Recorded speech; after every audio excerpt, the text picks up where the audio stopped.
Subscribe now and press the bell icon. Never miss an update. Hello everyone. Today I am going to discuss filter. Filter basically used to filter the frequency component. That means they allow certain frequency component and reject some frequency component. It means इसको हम filtration के लिए use करते हैं. ये कुछ component को block कर देता है और कुछ फ्रीक्वेंसी के कंपोनेंट को पास कर देता है. तो अकॉर्डिंग टू दीज कैरेक्टरिस्टिक्स हम आगे देखेंगे कि फिल्टर कितने प्रकार के होते हैं. Another point is in filter there is two band. One is a pass band and one is a attenuation band. You can see this is assume. यहाँ पर हम देख सकते हैं यहाँ पर पास बैंड है. इट मीन्स अगर ये पास बैंड है तो कोई भी फिल्टर यहाँ से एफसी तक यानी कट ऑफ फ्रीक्वेंसी तक के सिग्नल को पास करेगा and greater than cut off frequency के जो भी सिग्नल होंगे उनको ब्लॉक करेगा. सिमिलरली कुछ ऐसे फिल्टर होंगे जो एफसी तक के सिग्नल को ब्लॉक करेंगे और उसके आगे की फ्रीक्वेंसी को पास करेंगे. तो this is totally depend on characteristics of filter. तो हम देख सकते हैं एक होता है लो पास फिल्टर, एक होता है हाई पास फिल्टर एंड अगर थर्ड की बात करें तो एक तीसरा होता है यहाँ पर बैंड पास फिल्टर. ठीक है. And last one is known as band stop filter या इसी को बोलते हैं बैंड रिजेक्ट फिल्टर. तो these are the 4 types of filter जिनको हम पढ़ेंगे आगे. कल अगर हम देखें पास बैंड और एटेन्यूएशन बैंड के टर्म्स में तो जो लो पास फिल्टर होंगे बेसिकली ये क्या कर रहे होंगे. इट मीन्स ये एक एफसी फ्रीक्वेंसी अगर एज्यूम कर लें तो यहाँ तक के फ्रीक्वेंसी के सिग्नल को पास कर रहे होंगे और इसके बाद वाली सिग्नल को ब्लॉक कर दे रहे होंगे. तो इनको बोल देते हैं लो पास फिल्टर. सिंपली अगर हम हाई पास फिल्टर की बात करें तो हाई पास फिल्टर में क्या हो रहा होगा. ये सिमिलर कट ऑफ फ्रीक्वेंसी के ऊपर के सिग्नल को पास कर रहे होंगे और अदर सिग्नल को ब्लॉक कर दे रहे होंगे. तो ये हो गया लो पास फिल्टर, ये हो गया हमारा हाई पास फिल्टर. और अगर हम बैंड पास फिल्टर की बात करें तो बैंड पास फिल्टर्स कुछ नहीं होगा. सिंपल ये क्या होगा, किसी बैंड को पास कर रहा होगा. यानी यहाँ एक कोई फ्रीक्वेंसी F1 और F2 होगी और इस इंटरवल के सारे सिग्नल को ये पास कर देगा. अदरवाइज जो भी सिग्नल F1 से लेस या F2 से अधिक फ्रीक्वेंसी वाले होंगे उनको वो ब्लॉक कर देगा. और लास्ट की अगर हम बात करें यहाँ पे F1 फ्रीक्वेंसी और यहाँ पे F2 है. और एक सिमिलरली अगर लास्ट फिल्टर की और बात करें कि what is the band stop filter means अगर हम देखें तो एक यहाँ पे ले लें F1 से F2. सो बैंड स्टॉप फिल्टर क्या करेगा, this is known as band stop filter. ये F1 और F2 तक की फ्रीक्वेंसी के सिग्नल को ब्लॉक करेगा. अदर जो भी फ्रीक्वेंसी होंगी उनको पास कर देगा. तो this is known as band stop filter. Band stop और बैंड पास देख सकते हैं आप कि ये किसी बैंड को स्टॉप करता है जबकि ये किसी बैंड को पास करता है. तो अगर हम लिखें कि ये कर क्या रहा होगा बेसिकली तो यहाँ पे ये यहाँ पे क्या कर रहा होगा, ये यहाँ पे पास कर रहा होगा. This is known as pass band. ऐसे ही ये क्या होगा, यहाँ पे पास बैंड होगा. ठीक है. जबकि ये क्या होगा, स्टॉप कर रहा होगा यहाँ पे. जबकि यहाँ क्या होगा, यहाँ पे स्टॉप हो रहा होगा, यहाँ पे स्टॉप हो रहा होगा. जबकि इसको क्या कर रहा होगा, पास कर रहा होगा. यानी ये पास बैंड है. ठीक है. सो अब समझ में आ गया होगा कि क्या कर रहा है. बैंड पास फिल्टर क्या कर रहा है, एक बैंड को पास करता है जबकि अदर जो भी उसके होंगे उनको स्टॉप कर देगा. बैंड स्टॉप क्या करता है, किसी एक बैंड को स्टॉप करता है और उसके लेस फ्रीक्वेंसी को पास कर देगा और उससे ग्रेटर फ्रीक्वेंसी को पास कर देगा. तो these are the simple characteristics of low pass filter, high pass filter, band pass filter and band stop filter. तो you can see easily low pass filter FC तक के फ्रीक्वेंसी को पास करेगा. ग्रेटर देन एफसी जो भी होंगे उनको reject कर देगा. हाई पास फिल्टर क्या करेगा, 0 से एफसी तक को स्टॉप करेगा जबकि ग्रेटर देन एफसी जितनी भी फ्रीक्वेंसी होंगी उनको पास कर देगा. बैंड पास क्या करेगा, किसी एक बैंड को पास करेगा. अदर देन वो स्टॉप कर देगा। बैंड स्टॉप फिल्टर क्या होगा, किसी एक बैंड को स्टॉप करेगा और उसके अदर जो भी फ्रीक्वेंसी वाले सिग्नल होंगे उनको पास कर देगा। So this is the basic of filters. अब हम बात करते हैं कि how we can find out the cut off frequency of low pass filter, या फिर हम कैसे ग्राफ ड्रा करते हैं इम्पीडेंस और फ्रीक्वेंसी के बीच में। So I am going to discuss low pass filter in detail. So बात करते हैं हम लो पास फिल्टर की। सो बेसिकली हमारे पास लो पास फिल्टर डिजाइन करने के लिए या तो हम इंडक्टर और कैपेसिटेंस की हेल्प से डिजाइन कर सकते हैं, या फिर हम रेजिस्टेंस और कैपेसिटेंस की हेल्प से डिजाइन कर सकते हैं। तो this is the T network with the help of inductor and capacitor. ऐसे ही हम पाई नेटवर्क डिजाइन कर सकते हैं। बट सिंपल एक चीज का ध्यान रखना है यहाँ पर कि जब भी हम कैपेसिटर के क्रॉस आउटपुट लेते हैं तो वो always behave as a low pass filter. अगर कभी भी हमें कोई सर्किट मिले और आइडेंटिफाई करना पड़े कि this is low pass filter और हाई पास फिल्टर, तो वी कैन ईजिली चेक कि हम आउटपुट कहाँ से ले रहे हैं। अगर कैपेसिटर के क्रॉस आउटपुट ले रहे हैं then this behave as a low pass filter. और यहाँ पर आउटपुट कहाँ लिया जा रहा है, इस कैपेसिटर के क्रॉस, क्योंकि this is the input side, यहाँ पर ओपन साइड है। तो जो भी करंट जाएगी ऐसे फ्लो करेगी। तो हम क्या कर रहे हैं, आउटपुट इसके क्रॉस ले रहे हैं। And this is behave as a low pass filter. Simple अगर आरसी फिल्टर बनाते हैं तो कैसे बनाते हैं, आरसी लो पास फिल्टर तो एक रेजिस्टेंस लगा होता है यहाँ पर, और सिंपल सा एक यहाँ पर हम कैपेसिटर लगा देते हैं, दिस वन ऐसे। This behave as a input side, and अगर इधर देखते ये क्या हो गई, इसकी आउटपुट साइड है। ठीक है। सो हम यहाँ पे कहाँ ले रहे हैं, कैपेसिटर के क्रॉस ले रहे हैं। ये आरसी सर्किट है तो कैपेसिटर के क्रॉस हम आउटपुट ले रहे हैं। Then this also behave as a low pass filter, क्योंकि यहाँ से जो भी अगर कैपेसिटेंस देखें तो हम क्या लिख सकते हैं, एक्सी जो भी होता है वो होता है 1/ωc। ठीक है। अगर ये ओमेगा सी होता है, आप यहाँ पे अगर फ्रीक्वेंसी ओमेगा इक्वल टू क्या होता है, ओमेगा इक्वल टू होता है 2πf। अगर यहाँ पे फ्रीक्वेंसी 0 ले लो, तो अगर 0 फ्रीक्वेंसी यहाँ पे पुट करेंगे इसके डिनोमिनेटर में, तो x यानी इसकी वैल्यू कितनी हो जाएगी, 0 पुट करोगे तो इन्फिनिटी हो जाएगी। अगर इसकी वैल्यू इन्फिनिटी हो जाएगी, इसका मतलब यहाँ इनफाइनाइट हो जाएगा। इनफाइनाइट हो जाएगा तो क्या होगा, आपको यहाँ पर आउटपुट मिलेगा। अगर इसकी वैल्यू आप इन्फिनिटी पुट करते हो, बहुत ज़्यादा पुट कर दोगे तो ये वैल्यू क्या हो जाएगी, यहाँ पे इन्फिनिटी पुट करोगे तो ये वैल्यू 0 हो जाएगी। यानी इसकी वैल्यू क्या हो जाएगी, एकदम से लो हो जाएगी। जब सारी वैल्यू लो हो जाएगी तो आपको सारा का सारा आउटपुट ऐसे पास हो जाएगा। यानी जो भी यहाँ पे सप्लाई दे रहे होगे वो सारी पास हो जाएगी, और जब पास हो जाएगी तो हमें आउटपुट कुछ नहीं मिलेगा।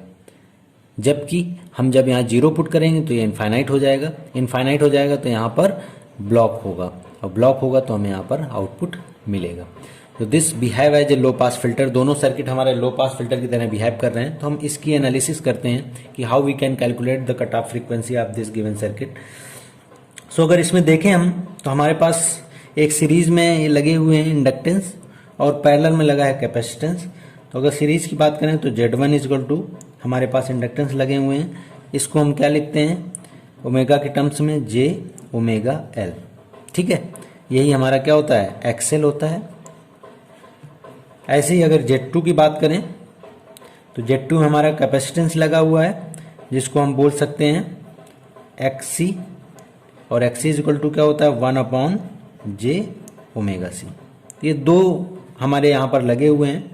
अब इनको देखते हैं कि अगर इनका प्रोडक्ट निकाल लें, Z1 इंटू Z2 कर दें तो ये क्या हो जाएगा, JωL cross 1/jωc। You can see these are cancel out, J।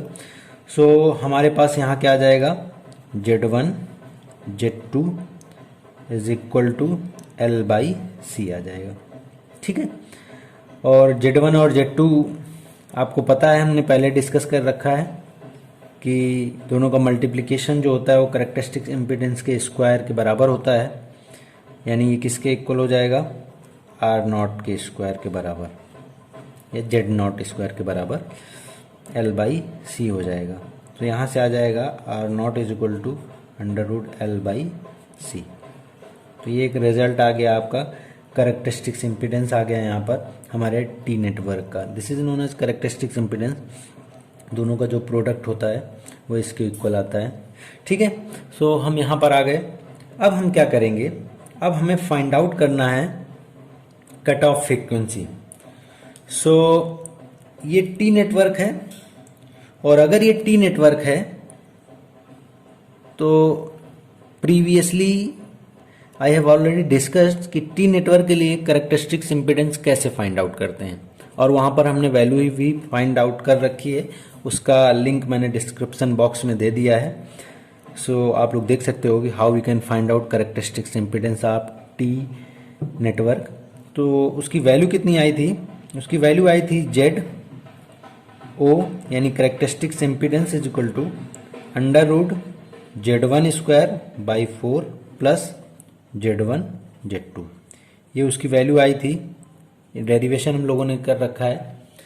सो अब हम क्या करते हैं, अब इसमें हमारे पास इस करेक्टरिस्टिक्स इम्पीडेंस में एक हमारे पास ये वैल्यू है और एक ये वैल्यू है, यहाँ पे पुट कर देंगे। तो जब ये हम देखते हैं Z1 और Z2 की वैल्यू इसमें पुट करते हैं, तो यहाँ से आ जाएगा Z0 square is equal to, यहाँ पर वैल्यू पुट कर दें सीधे, तो ये हो जाएगा J ओमेगा L का होल स्क्वायर बाई 4 प्लस इन दोनों की वैल्यू जब पुट करेंगे और प्रोडक्ट होगा तो क्या आएगा L बाई सी, ये आ जाएगा। तो Z0 is equal to under root लगा दें, अंडर रूट लगाने के बाद L बाई सी इधर ले आए, पॉजिटिव है। यहाँ पर लिखा है J ओमेगा L का होल स्क्वायर, तो J स्क्वायर की वैल्यू क्या होती है -1, तो यहाँ हो जाएगा minus omega square L square by 4, ये वैल्यू आ जाएगी हमारे पास। अब यहाँ से क्या करते हैं, under root L by C common ले लेते हैं, तो यहाँ हो जाएगा under root L by C common ले लेते हैं, तो अंदर क्या बचेगा, यहाँ पर ये अंडर रूट L बाई सी बाहर आया तो यहाँ 1 बच जाएगा, माइनस यहाँ से अगर बाहर लेंगे तो हमारे पास क्या बचेगा, L कॉमन हो गया तो ओमेगा स्क्वायर L बचेगा, जबकि डिनोमिनेटर से हमने C कॉमन लिया है तो C तो है नहीं, तो डिनोमिनेटर से अगर C कॉमन लिया तो यहाँ क्या मल्टीप्लाई C हो जाएगा और ये हो जाएगा बाई 4, ये इक्वेशन आ जाएगी हमारे पास। अब this is the characteristics impedance of LC low pass filter. अब अगर हम देखें इसको सिंपल सा, अगर हम देखें यहाँ पे कंडीशन लगाएं कि जब भी करेक्टरिस्टिक्स इम्पीडेंस रियल आएगा तो ये होल वैल्यू क्या होगी, लेस देन 1 होनी चाहिए, क्योंकि अगर ये वैल्यू लेस देन 1 होगी तभी पॉजिटिव आएगा और हमारा इम्पीडेंस रियल होगा।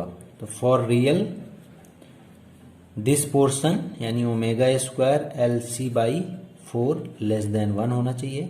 ठीक है, और इमेजिनरी कब आएगा, जब यही same quantity L by C is greater than 1 होगा। ठीक है, अगर ग्रेटर देन 1 हो गया तो नेगेटिव क्वांटिटी ज़्यादा हो जाएगी, जिसकी वजह से नेगेटिव आने लगेगा और इमेजिनरी रिजल्ट आने लगेगा। ठीक है, सो दिस इज द कैलकुलेशन। अब हम बात करते हैं कि कट ऑफ फ्रीक्वेंसी क्या होगी। कट ऑफ फ्रीक्वेंसी क्या होगी, जब ये वैल्यू डायरेक्टली इक्वल टू 1 हो जाए। इट मीन्स कैसे फाइंड आउट करेंगे ये देखते हैं। तो इसके पहले हम लोग डिस्कस करते हैं कि how we can find out characteristics of impedance with frequency, यानी फ्रीक्वेंसी और इम्पीडेंस के बीच का ग्राफ कैसे बनेगा। This is very important. So हम देख सकते हैं कि हमारे पास वैल्यू क्या आई है, हमारे पास वैल्यू आई है Z0 is equal to under root LC, जिसको हम क्या लिख सकते हैं R0, और ब्रैक रूट में 1 minus omega square LC by 4, ये आया हुआ है। ठीक है, अब इसमें देखें कि हम फर्स्ट कंडीशन लेते हैं कि when omega is equal to 0, अगर ओमेगा इक्वल टू 0 ले लेंगे तो यहाँ से Z0 की वैल्यू कितनी आ जाएगी, यहाँ 0 पुट होगा, ये 1 बचेगा, तो Z0 इज इक्वल टू क्या हो जाएगा R0। ठीक है, एक omega square is equal to ले लेते हैं 4 बाई LC, इट मीन्स यहाँ ले लेते हैं 4 बाई LC। तो ओमेगा स्क्वायर यहाँ रख दोगे, 4/LC कैंसिल आउट हो जाएगा, कैंसिल आउट तो 1, 1 - 1 0, तो यहाँ इसकी वैल्यू कितनी आने लगेगी, 0 आने लगेगी। सिर्फ हम इन्हीं दो वैल्यू में देख लेते हैं कि जब हम ओमेगा इक्वल टू 0 लेंगे तो Z0 इक्वल टू R0 आएगा। जब हम ओमेगा स्क्वायर 4/LC यानी ओमेगा की वैल्यू क्या ले लें, √4/LC ले लें, तो हमारे पास Z0 की वैल्यू 0 आएगी। अगर इसको प्लॉट करें simple, so this is the frequency and this is the impedance, ठीक है। when ओमेगा इक्वल टू 0, तो ये 0 था, तो इसकी वैल्यू कितनी आ रही थी, R0, यानी यहाँ R0 ले लेते हैं। when omega equal to 4/LC, actually हम देख सकते हैं तो यहाँ पर omega square equal to 4/LC लिया है, तो ओमेगा इक्वल टू हो जाएगा √4/LC, तो ओमेगा की वैल्यू होती है 2πf